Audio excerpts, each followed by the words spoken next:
offense tonight and kind of where that started and snowballed to the point where Denver was able to get out that much in the fast break? I mean, we work on our principles. We watch film on them. We talk about them all the time. And I don't know if I hate to use the altitude as an excuse, and I'm not going to do that. But, just guys got to be committed consistently.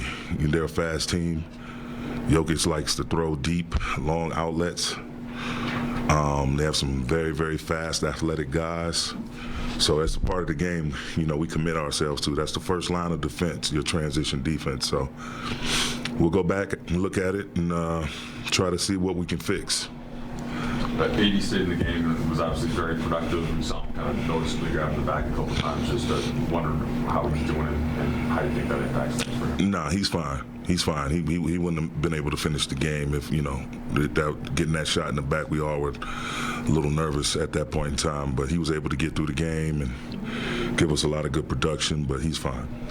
How did the fast break opportunities for the Nuggets, how were they affected by LeBron's turnovers? And he had 8 of them.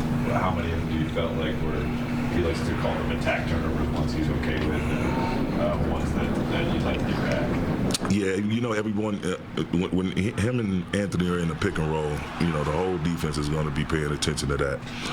And LeBron's been doing this for decades. So, again, and I agree in those sentiments. I don't mind competitive turnovers. And we just got to do a better job of, creating separation,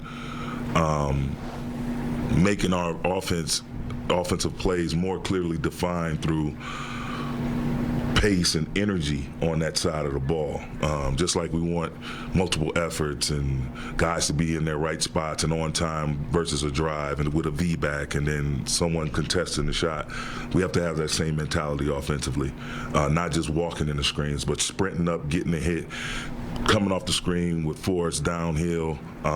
If we, and we're 4 games in, it sucks to lose, but having 78 games left, there's plenty of time for us to right the ship, and it starts now, it starts yesterday. But again, just the more energy we can put on the offensive side of the ball in terms of our running habits, again, creating separation, running in the screens, making sure we execute, making sure when we do have the ball, whether we're ISO or playing in pick and roll, we're attacking the paint with purpose and force. I think that'll alleviate a lot of those in-between turnovers. You talk about progress and starts. If you could pick one thing that, this is what needs to change and it needs to change right away, what would that be? I think our consistency in terms of, not having those lulls, our consistency with our energy first and foremost, and defense around rebounding, holding teams to one shot, and it's not so much giving up a ton of them, but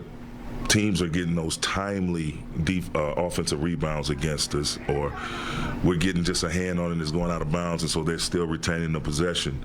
But just maintaining our energy and our competitive spirit throughout the 48-minute game, irregardless of what's going right, what's going wrong.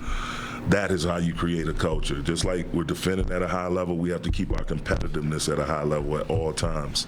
And that's just doing the little things. It's not solely based on making shots, although that would help.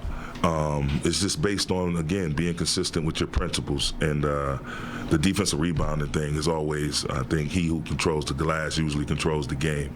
So that'll always be an element that I want to just be superior at.